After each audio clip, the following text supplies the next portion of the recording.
জানি আমারে চিক করে কামাইব না, কিন্তু আমার এমন লোক আছে যার চিৎকারে অবশ্যই কামাইব, এমনকি তুফানও আসতে পারে। তো কথা না বাড়িয়ে দেখা যাক। চলুন তুফানের তুফানি শব্দ, তুফানি ট্রেজার।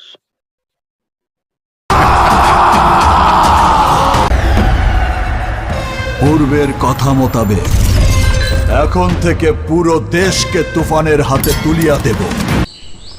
জি গুরুজি, আমরাও আপনার সাথে একমত। এখন থেকে কোরবানির ঈদে শুধু তুফান, ঝড়, সুনামি চলবে।